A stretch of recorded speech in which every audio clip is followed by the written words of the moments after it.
Congrats on the victory. How do you feel about that performance out there? I feel pretty damn good, man. Very emotional. Probably one of my most emotional moments, after a win. This one's very, very sweet. What was so special about this one? Was it anything in particular that made this one a little bit more so than ones prior? There's a feeling coming over adversity, just with anything in life. Coming off of like the last loss, to this, you battle self-doubt, you battle your own inner demons, and when you come out on top, man, that's a feeling that I can't even describe. But loss is definitely something that you haven't had to deal with too much in your career. So is that sort of something still a part of the learning process into the sport as well, getting used to those sort of things? Obviously, it's not a feeling that you want to deal with much, but... I always found setbacks and, losses my biggest motivator. Anytime I've ever, lost or felt that feeling, I come back twice as hard. I just got to keep that energy after this win, keep the ball rolling. Yeah. Well, I'm sure, how long did it take you to get back into the gym after last one? I'm sure there's a point where you have to kind of let yourself sort of grieve the moment, and then you go back into the training. How long did you give yourself before you hop back in the gym? I actually have you the exact number of days. It was 7 days. I took 7 days after that last loss. I was dealing with a little bit of a health issue, but after that, I've been in the gym ever since. Obviously not overdoing it, not overkill, but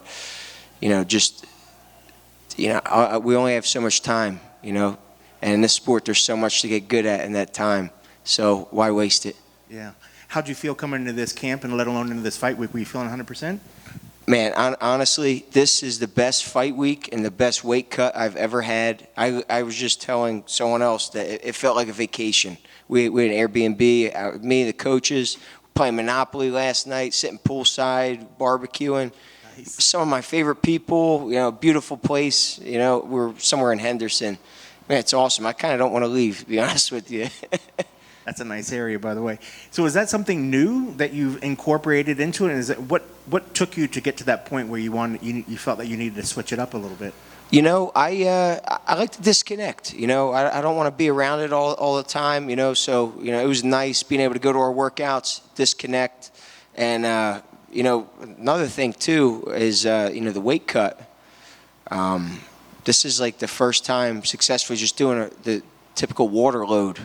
I know it's probably crazy to hear. All the fighters do it. I was doing like more of a water taper, and it just wasn't. I was dehydrated for too long. My recovery was messed up, but this time it felt so much easier. I had energy for all the workouts. Everything came together, man. I'm just so grateful for it. Was part of that, was that lifestyle change, or there's just technique, little bit things that you've done differently? Honestly, both. Eating cleaner outside of camp. Not stuffing my face with everything. And just living more of a disciplined lifestyle, because when you stay ready, you don't have to get ready. Sure. Well, then, just taking us into this fight, man, what was the game plan coming in here for him? So I watched his tapes. I even had dreams about his freaking tapes. But I knew he was a really good striker. He had the black belt in jiu-jitsu, and dude was tall. I knew that I had to put the pressure, and I had to fight him on the inside. And if we get the takedown, we get him down, and we make him pay, wear him down, and look to finish him in the later rounds. And it looks like you actually did get that finish. So if you can, kind of walk me through that and how you set that up and then how you secured that.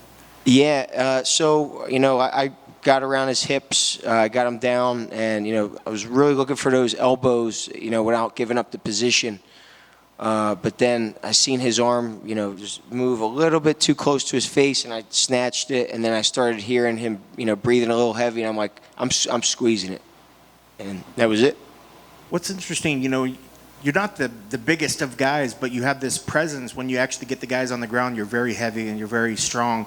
Is that something that you kind of pride yourself on? Is that just technique, or what do you attribute that prowess on the ground?